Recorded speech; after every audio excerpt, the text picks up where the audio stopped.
Hello and welcome to Simply inTAXicating. Pendency in the taxation space is largely an integral part of the taxation world. There are lots of cases, particularly in case of GST, the legacy cases, Central Excise and Service tax have been pending. Going by the Indian Finance Minister's statement in the budget, she said that as much as 3.75 lakh crore is stuck in tax areas.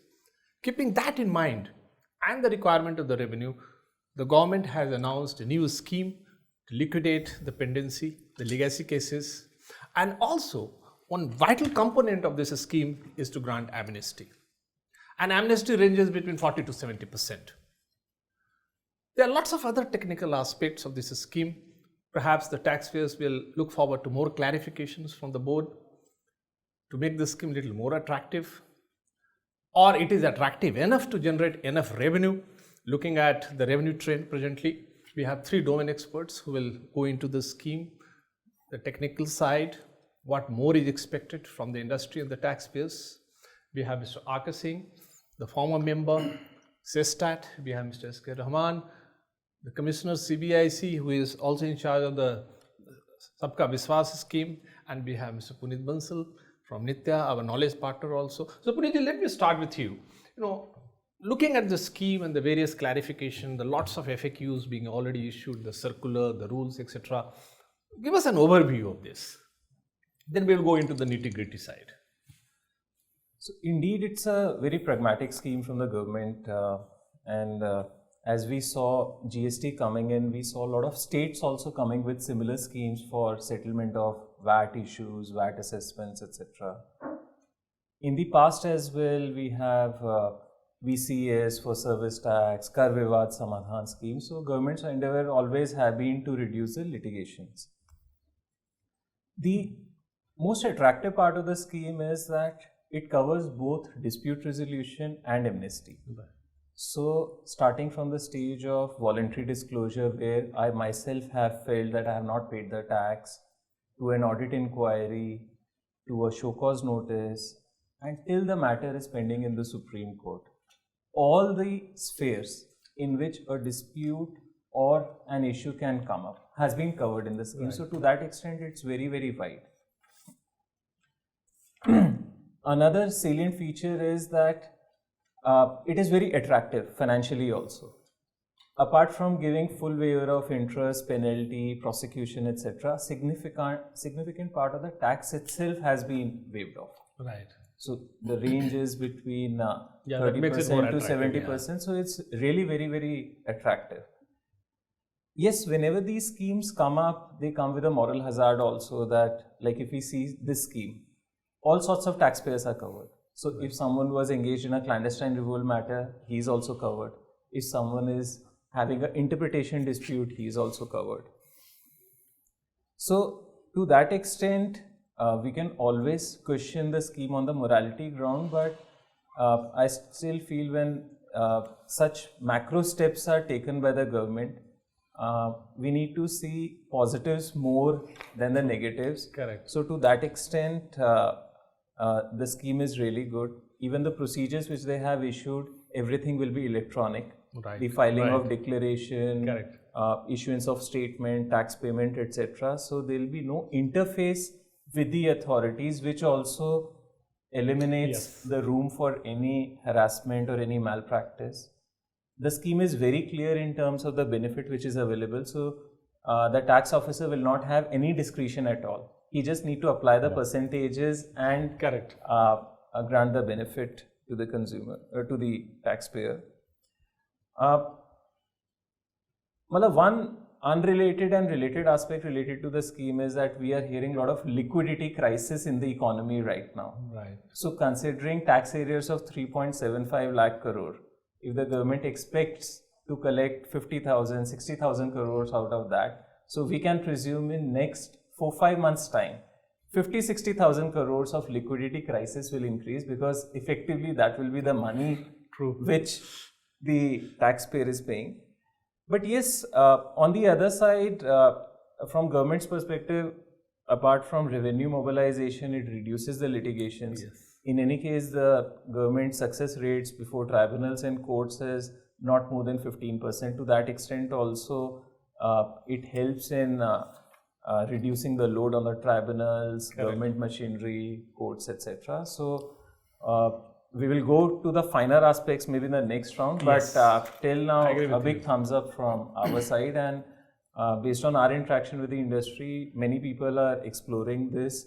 They are doing a case-by-case analysis, which cases to go for it or not. So I'm pretty happy with the scheme, though as a professional it will reduce my work, because if I had to go to the courts or tribunals, we would have earned more. But yeah, in the interest of the economy or taxpayers, it's a very, very positive step. True. Sir, I mean, what Puneet ji said is absolutely fine, but looking at this pendency and the kind of revenue locked, and going by the success rate for the revenue at the tribunal level, high court level, supreme court level, etc. You think that, sir, looking at similar schemes in the past with little variations, VCS scheme and various other schemes in the past, amnesty scheme, how do you look at this one, sir? Do you think that this is much better scheme? This is very different from what we had in the past, and the policy makers and the architect of this scheme, actually they have really done much better this time? The scheme is highly welcome, obviously. Right. It's very beneficial to the trade industry. It's much more clear this time, with very little discretion left in the officers. So these are the positives. As with any amnesty scheme, it has the moral aspect of somebody who paid up already. But there is one point which this scheme is not able to tackle. My experience has been that a lot of litigation, and the huge ones, are those where extended period is invited ludicrously. Right. I mean, it's so farcical that it will be so funny if it were not so troublesome to the trade industry. Now, those people may not be able to take the benefit of this, because in most of those cases, the cases are dropped because they are completely unnecessarily invoking the extended period. So those cases may not come in here. And that's a very, very large chunk. Large component, yes, so that's true. Correct. Apart from that, the scheme, good it is, but there are bureaucratic thought processes which have gone into it to make it a little messy. I'll quote 4 or 5 examples of it. Think of a situation where the show cause notice has been adjudicated on 29th of June 2019. Right. Appeals to be filed only later. Right. Now that amount is neither arrears as per this definition, nor is tax dues. What does it mean? That it is outside the scheme, so that has to be plugged in. Number 2, the people who have been given a show cause notice for recovery of refund they have been debarred. Makes no sense, simply because even in the past, the recoveries of erroneous refunds would have come as an arrear. And that arrear is eligible for this scheme. So why disallow that? Why make the show cause notice for recovery of refund totally ineligible? Make it equivalent to arrears at least. Yes, absolutely. Because that makes sense. Third point, the scheme does not debar a co-noticee to independently approach for the scheme, but by a circular that is being debarred. Now, you cannot put extra condition in a circular. That was totally unnecessary. Then it talks about 60 days time for the officers to give the declaration. I'm not able to find an answer if the officer delays it and does not do so in 60 days. Is he debarred from giving it, in which case the person is suffering, or this 60 days will be taken to be only declaratory and he can do it even later? There is a provision which says that in case the person does not pay within 30 days, he is debarred. But there is nobody is explaining as to what will happen in case the officer could not meet the timeline. Correct. That point has to be clarified. So that has to be deemed accepted or something, that provision like that should come. Yeah, if I can explain. Let him finish. You have some more points, sir. You finish. I'm making a note. One by one, I'll respond, sir. Then there is some kind of a debarment for the cases where the final hearing has taken place by 30th of June. Makes no sense to me, because the declaration can be filed up to 31st of December. What if the final hearing takes place in July or in August or in September? that final hearing in any case will not make the situation worse for the assessee, because show cause notice is already there. It can only make it better. And therefore, to treat him differently from a case where no final hearing has taken place is absolutely illogical. It was not required. It is illogical, I would say. It makes no sense. One point is about the certificate of withdrawal to be obtained from the High Court or Supreme Court, and to be given along with the payment. What if there is a delay there? It's not in the assessee's hand, and therefore this 30 days time, in such cases at least, where there is a High Court or Supreme Court involved for withdrawal, that should be taken to be directory. Or alternatively, make it a deemed clause. It will be deemed to be withdrawn, like we've done in case of CESTAT. Yes, correct. And two last points.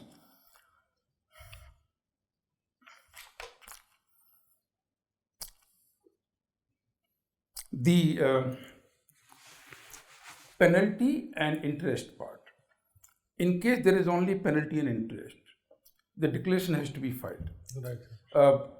In that case, would you still wait for the main assessee in case of co-notices to first pay?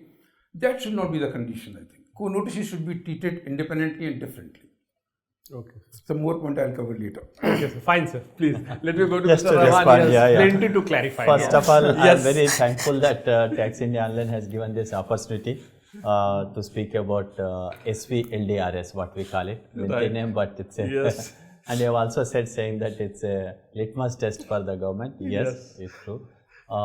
My experience, and you have also acknowledged that, says that this is the best scheme that government has ever offered. I will say it's one of the most forward coming scheme. This we have done because GST has been rolled out from 1st July. So the government's intention is that old baggage, whatever you are having, the legacy, the disputes that you are having, that can be settled before you go forward for the new taxation. Here one point probably you have forgotten or you have just not made a mention is that apart from dispute resolution, we also give an opportunity for voluntary disclosure. This is a scheme that we are giving an opportunity for people who have not registered, who have not done any tax payment. It's a golden opportunity for them with respect to Central Excise and Service Tax to come forward and settle it. Now on the question of morality, as you have just mentioned, yes, it is true that it's an opportunity that is being given against the defaulters, against whom the case is pending. It may look imbalanced when compared to the honest taxpayers, but as a last chance, we want to take a hand-holding with the dispute people who are disputed with us. On the liquidity portion, yes, liquidity in the sense that you are paying it from the pending arrears. Suppose you are having some arrears, suppose you are having some dispute in Central Excise Service Tax. I am very sure the corporate world would have made some provision to the extent that in normal course, if they lose the case, how they are going to do that. So to that extent, budgeting, I feel saying that that's available in the books. And whatever that the tax is paid, obviously it's government's revenue, and the taxes are obviously used for the requirement, development of this country. Now the points that sir has particularly raised, if I can permit one by one, I'll respond. Sure. First one, he was mentioned about if show cause notice is issued on 29th June, if it is within the appeal period. That's a show cause notice. If it is issued before 30th June, you can come. Adjudicated. If adjudication order is issued on 29th before 30th, if it is in the appeal period, that is you have 2 months period to appeal. During that period, the scheme is not covered. It's a conscious decision, sir. So that people who want to make up their mind whether they want to appeal or they want to dispute about it, so that gap comes to them. But I'm very sure the scheme is open right up to 31st December 2019. So they can file appeal and then become even of eligible those for cases this. which have been decided, the 2 months period gets over, October gets over, then immediately we can file an appeal and take a call. That we have ensured that those people who are in the appeal period should not be disturbed. Just 1 second. The appeal has to be pending on 30th of 30th June. June. I agree, sir. I agree. So they will not be eligible. I know, sir. I am not saying that within 2 months they will file an appeal and come. What I am saying is basically that period is left over for them to decide whether they would like to file an appeal or come forward and pay. So that much portion we have put, is a conscious decision to leave. No, but I mean, a scheme could have been a little more elegant, attractive, persuasive. I mean, government is not losing anything that way. I mean, if it is adjudicated, order is not out, and then of course that right is always vested in the taxpayer whether to file an appeal or not. But here, since your idea is to persuade them that come forward, enable this scheme, probably maybe you would like to take a fresh look at it. As of now, the person whose case is adjudicated on 29th of June actually is falling between two stools. He is not covered from either side. Correct, absolutely, yes. I mean, it's a good chunk, in fact. I mean, in any case, the tribunals are working, good many number of cases being decided. Perhaps, I mean, you are losing out revenue. I mean, that's a government's call, actually. The government, why to lose then when you have adopted such a liberal approach and giving amnesty? And it's a huge decision that way on behalf of Government of India that you are giving amnesty, losing revenue to the extent of 40 to 70%. So why to discriminate against certain components of the taxpayers? Actually, maybe you could take a fresh look. The next query also, sir. He was also mentioning just one thing I want to add relating to this. Let's see a reverse case. Suppose my appeal was pending as on 30th June 2019. Scheme is open till 31st December 2019. Suppose I have a weak case. I take a chance. Let me try before tribunal. Tribunal passes an order saying September 2019 against me. So legally, in terms of scheme, my appeal was pending as on 30th June 2019. Right. So even in September 2019, after losing it, I can go for the scheme and pay 30% or exactly. So that is we where need to cover actually both the corners. Absolutely. Actually, the example I am also giving, you should put some guillotine saying that you should not be contesting that matter. Otherwise, people have both the chances for going the scheme as well as fighting it. Absolutely. Because this will be rubbing, a little more salt to the wound of these people who will not qualify for this. So that is where I think, the fresh look is required actually. Yes, sir. I mean, the next question. He was mentioning about the refund applications. As refund application, erroneous refund is given. Obviously, in case department files an appeal, we issue a show cause notice, and as a protective demand, we keep it as in the call book. So that is the reason we have not covered that kind of cases here. So that where department appeal is filed, this is for the confirmed area, the party appeal is to be taken into account. So that is the case, refund cases we have kept it away. But here, sir, in fact, I have a small point to make, sir, that the department, must have taken a view on this while drafting this scheme, that good many appeals are filed in a mechanical manner. It's a revenue appeal, but it is filed mechanically. And who knows it better? The revenue itself knows it better, rather than the taxpayer. And there's perhaps the senior officers in the board should have taken a look that even certain cases in the call book, let's make them eligible for this. Because they should be made eligible because it's possible that the department will win. In which case that amount will become arrears. Now, arrears you are allowing. Yeah, you are lying. Absolutely, So I mean, we file appeal, is departmental appeal against the erroneous refund, and we issue a show cause notice, a protective demand. We don't know how much period it will take appeal to be decided. It should not be last time within the limitation period. So after the appeal is decided, then whatever the course of action is taken and show cause notice is kept in the call book. So because it's not an active show cause notice, that's the reason we have not covered it here. I mean, logic behind keeping it away. And sir, co-notice, as you have said, we have taken a note of it. We will be receiving in another 15-20 days the initial reaction from the trade. Whatever the requests that are coming from the trade, we'll keep a close watch upon that. And we will, if possible, we will try to see how many more requests that can be considered. The intention is that to invite as many people as possible to come to the scheme. Keeping that as a motto, co-notice is issued that, sir, you mentioned, we will keep a note of that. And you mentioned that if officer does not give in 60 days, let me tell, sir, our officers internally have been told to dispose it within a day or two. There is no question of 60 days being there in that.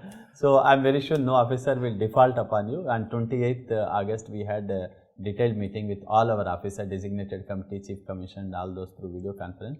We have sensitized our officers. Our officers are fully geared. In fact, they are taking a lot of proactive steps to approach you, saying that you are falling in the category of eligibility. Would you like to come? So I am very sure no officer will find him default not disposing the case within 60 days. And sir, you are also saying about some clarity on the final hearing.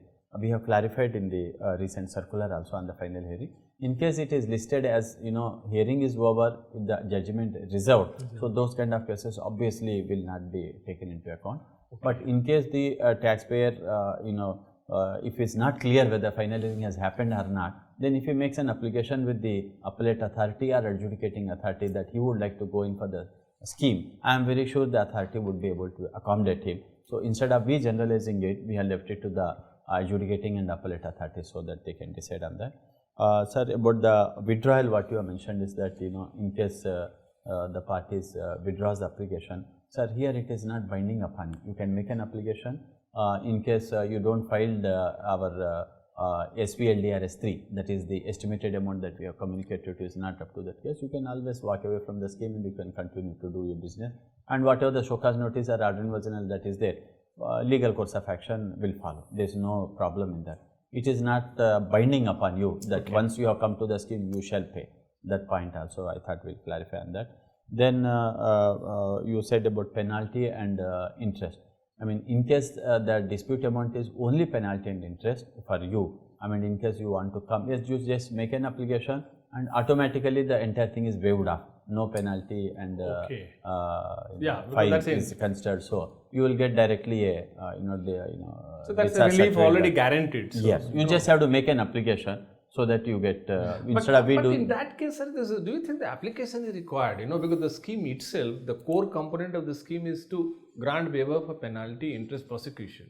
So if my thing is pending only for penalty, then why do A department shall not do it suo motu because it is the right of the taxpayer whether still he wants to dispute or because it's a constitutional right given to him. We expect that he makes a simple application, the form that we have designed and given. It's online application. Once he makes an application, automatic within the fastest possible time, will give him discharge certificate that the penalty and fine is waived and you can go late paid penalty. But is it not very generous of Government of India that they are not compelling the assessee to take the waiver and they want the assessee to make an application? I find it very, very hilarious. In case the person is having only penalty and interest, waive it and leave it to him in case he wants to still pay, let him pay. But why make him make an application and get an approval? And I mean, the suo motu provision should have been invoked here, in fact. I mean, because you have the data, everything is here, there with you. And you could have simply said, send them a letter rather. It would have been much better. And taxpayers would have welcomed this. In fact, I think that it was in the circular itself, the attitudinal change of the tax. The tax policy makers appear so friendly. If you go by the draft, and some of the FAQs, etc., it looks so taxpayer friendly. But here, this could have been much more friendlier. The suo motu, because you have the data, everything is there with you. Now you have made everything online. There is no interface. So, I mean, perhaps that would have been easier also rather than huge PR advantage. Yes, PR advantage. Absolutely, you are losing abolishes all areas of penalty and interest. Absolutely. Amazing. Absolutely. Sir. And for no you would have huge capital of goodwill. It will be the huge headline. Absolutely. So many cases.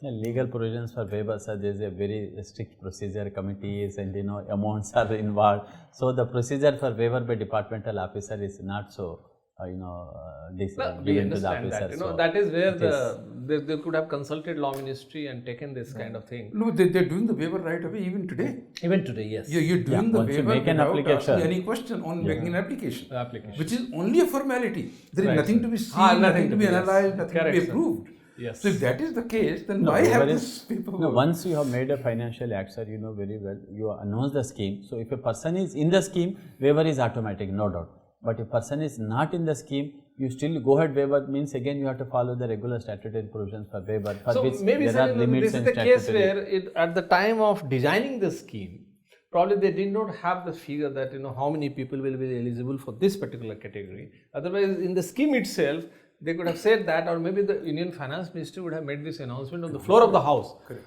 That we are announcing this scheme, but right here I am announcing that 5,000 to 50,000 taxpayers will be out of it. Yes. I mean, that would have been a huge capital, sir. They would have won. But anyway, Puneet, in fact, you have some technical issues, I guess. Yes. Yeah. So before I come to technical issues, couple of more points. One, government has recently issued a circular enhancing the monetary limits for departmental appeals. Right. So they have doubled the departmental appeals. So even that step will go a long way in reducing the litigation. Yes, right. So many of the cases which are covered under the scheme, those may automatically be out of eliminated. Yes, correct. Second, I could not understand the reason that in case of voluntary disclosure, there is no waiver from the part of the tax. So if a show cause notice is issued, okay, 30 to 50% I have to pay, remaining part is waived. But if it's a voluntary disclosure, yes, you need to pay 100%. In my view, things should have been other way around. Voluntary disclosure is department is not able to detect yes, in an audit, in a show cause notice, etc. Correct. Taxpayer is himself coming he forward, should yes, have got a waiver higher than what it should have been for an audit or show cause. So that was one point. Right. Now, there are some technical points which are emanating from the scheme. One point is that the scheme defines amount of tax payable. There, SENVAT is not specifically covered. It says excise duty, service tax and cess. Okay. Yes, the government has recently issued a circular where indirectly it is covered. But in my view, okay, the government may make an endeavor to cover maximum cases, etc. Legally, there is a lacuna that SENVAT cases are not strictly covered under the scheme. Okay. Second point is there is one contradiction in the scheme with regard to amount in arrears. So at one place the scheme says that amount of arrears include taxes which you have declared in the returns but not paid. But same has also mentioned in an ineligibility criteria. Okay. So we need to address that as well, that suppose prior to GST I have filed my excise or service tax returns, tax has not fully been paid. Right. Whether I am eligible to go for the scheme or not. Third is even though the government has tried to cover all the type of excise duties, cesses, etc., right, they can also consider covering NCCD, which is National Calamity Contingent Duty, right, which though is applicable on few products, but there are many companies having disputes only on NCCD, yes, which was also levied like an excise duty. Next point is which Mr. Singh also mentioned regarding the co-noticee point. So one is the government has issued a circular that co-noticee alone cannot go. If the main noticee is going, then only co-noticee can go. But in my view, legally the scheme is worded. Co-noticee also qualifies as a declarant, so he should be eligible for that.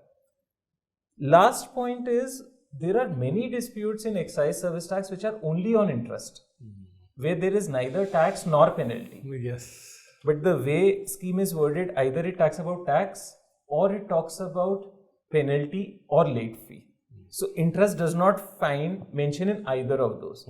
So we need to have clarity whether such cases are eligible or not. Okay, Mr. Rahman would like to clarify, then sir will come.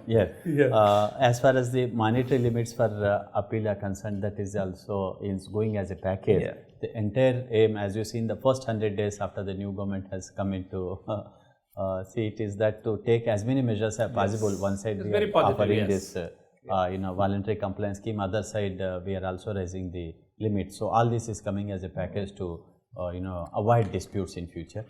Our national dispute resolution policy also says the same.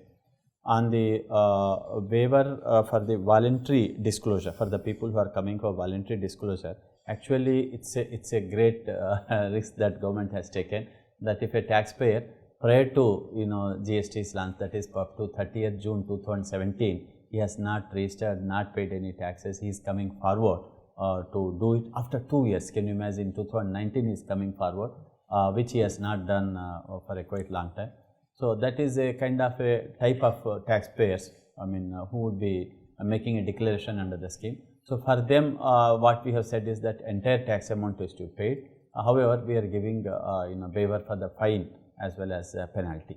So that is a kind of bold step from our side. So asking for something more for that kind of person would be probably demanding. On a scale of equity, what he's saying is that if I'm coming forward on my own, you're not persuading me, you are not changing me, you're not coaxing me, You're not threatening me because there's no so-called notice, nothing. And then I should be incentivized more because in any case, penalty, interest, waiver is there for everybody. In my case, voluntarily, it's a windfall gain for the exchequer. Whatever I am going to deposit as a tax payment, that's a gain which was never estimated. It was never a part of your record actually. So, otherwise if you discriminate against me, there's somebody who is litigating against you is getting the benefit, but I am not litigating. But I realize that, okay, probably there's something, which has been pointed out by my, chartered accountant or somebody at the stage of audit, or I myself detected that there's some mistake I have made. I should come forward and deposit it as a good taxpayer.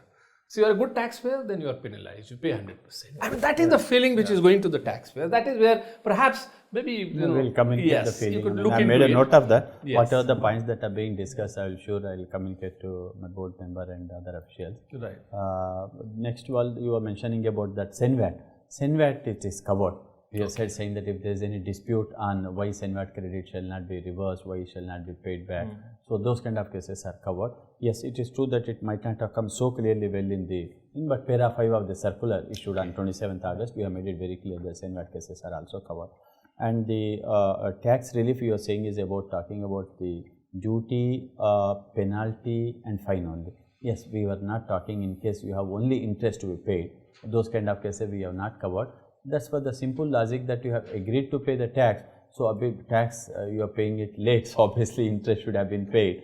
And the department has powers that in case you have agreed to pay and you have paid, also interest is to be realized without even issue of show cause notice. So interest can be recorded by the department without issue of show cause notice. If that's the reason, probably we are not covered it here. But still, I made a note of your session. And if it's an interest and penalty, then someone can go. Yeah, if penalty is there, then he can easily go further. Yeah. So those who have got the notice of penalty, they must be feeling very lucky. Yeah, absolutely. You see, that I'm going to be penalized and I'm luckier man. So you better pay the interest now. That's on a scale of equity. I find that applying this principle, people will feel little discriminated there. Workshop. Taxpayers' feeling must be taken into account at this stage. Yes, sir, you had some points. A couple of more points. If you look at section 127(5), it says that the assessee has the time of 30 days from the date of issue of the declaration by the empowered committee. Now, normally the wording is date of receipt. So why this date of issue has been mentioned here? Because 4 or 5 days can go just in communication. No, it's electronic, sir. It's electronic. The moment you make a communication, if they issue, the next fraction of second it comes to you on your dashboard. If you look at section 127(8), it says that once you go with the certificate of withdrawal and the payment, the discharge certificate will be issued. It does not say the payment ought to have been made within 30 days, although there is another subsection there. If section 127(8) is a self-contained subsection, then even if the payment is made beyond 30 days, probably discharge certificate will be issued. So there is some kind of a dichotomy there, unless you want to say that the whole thing has to be read as a whole and therefore any violation somewhere else will debar you here also. I was a little surprised when it was said that in case the adjudication is done on 29th of June, the government consciously wanted to keep these people out of the scheme. That was a bit much for me to hear, because there is no reason for doing that. And also, if you look at the whole thing more seriously, this final hearing concept, even including the judgment reserved, does not make any sense to me even now after Mr. Rahman's explanation. Because that final hearing could have taken place, let's say, in July. In August, the same thing would follow. And therefore, do not make that final hearing thing to be a debarring variable. Qualification kind of. Unnecessarily. Yes. It's not bringing any benefit to the government. Yes. And it's only debarring some people unnecessarily. Absolutely, sir. And in fact, there are examples where the final hearing has taken place, and after 6 months also, yet another round of hearing. That is clarificatory hearing again. Because the member who heard this probably retired and moved, or some new member came and he wanted a few clarification, etc. That is where, yes, to make the scheme a little more attractive, perhaps government would like to look this thing. They have clarified that if the member or judge, etc. changes, it will not be considered as final hearing. Okay. Yeah. Okay. So at Fresh- least this fresh aspect they hearings have. to be Even given. they, In you the know, circular, we have clarified because it was because a lot of people have started showing interest in the scheme, good popularity is picking up. So whatever the queries that government could pick up through our CBIC helpdesk Mitra, we have tried to cover in the circular. FAQ also, yesterday fresh set of FAQs we have issued it. So now we will be watching for another 10 to 15 days what kind of queries or doubts people will be having. We have asked all our field formation to conduct a massive outreach programs so that they collect the feedback and they try to dissuade the fears that people may be having. And in case there is any legal and some point to be clarified, we will be doing that forthcoming so that things will be settled. Regarding sir's point about the payment is to be done within 30 days. It's expected that payment is done within 30 days, sir. And you also, when you file this particular Form 3 that comes to you, Form 3 is given by the designated committee to you. At the bottom of the Form key, there is a challan link facility for duty payment. You just have to mention that you have paid the challan online, and you have to also say that document upload facility for proof of withdrawal of the case. The withdrawn case, the details you will upload. This is to be filled up by the declarant, and it comes online to the officer. Once it comes online, so obviously it is within 30 days. Even if it's beyond 30 days also, we are not going to say that it is 31st day you are paid, you are not eligible for this, and we will be able to come forward for we are slightly more accommodative because wonderful. we are, I mean, on this welcoming the note, sir, people. let me thank Mr. Rahman, and I sincerely wish that he collects in the range of 45 to 50,000 crore, because the intent of the government is that to seriously liquidate the pendency and also garner revenue, which is much needed because the GST collections apparently are falling below the red line, and it will take some more time because the GST itself perhaps will require a similar scheme at least for the first 2 years. Once the taxpayers are able to file their GST or 9 and 9C, perhaps in later. But of course, since the intent is to facilitate the taxpayers come forward and avail the scheme liberally, and it's very important that some of the points which have been raised by the panelists here, very, very important, and it must be revisited by the architect of the scheme, and more clarification should come, and probably amendment in the rules will be better rather than the circular and FAQs, because then again somebody would like to litigate tomorrow. So then the people will have to go back to the substantive part of the scheme. So that is where the voluntary declarants, they are being discriminated, that needs to be corrected immediately. Then of course the interest side, as Mr. Rahman rightly said, that interest is in any case, it's a mandatory. But since there is a scheme and it's a liberal approach the government has adopted, and why to allow this kind of litigation to continue? Garnering something today rather than collecting the same money after 5 years, it's not a very, physically speaking, also very wise decision for the finance minister, who is under tremendous stress to collect revenue, and she has to dole out and give more revenue.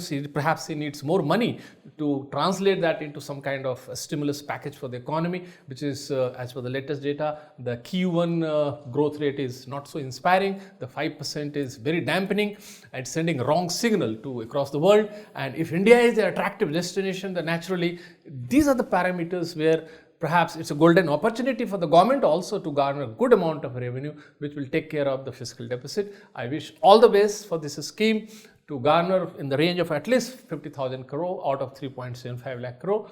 So naturally, I'm not looking at the success rate at Tribunal and High Court and Supreme Court. Then it will come down to perhaps 30,000 crore. But even that itself is a huge revenue for Government of India. So let me thank my panelists for making very valuable and insightful contribution, for making the scheme much, much better scheme in the days to come. Thanking you all. Thank you. Thank you. And thank you for watching TIOL.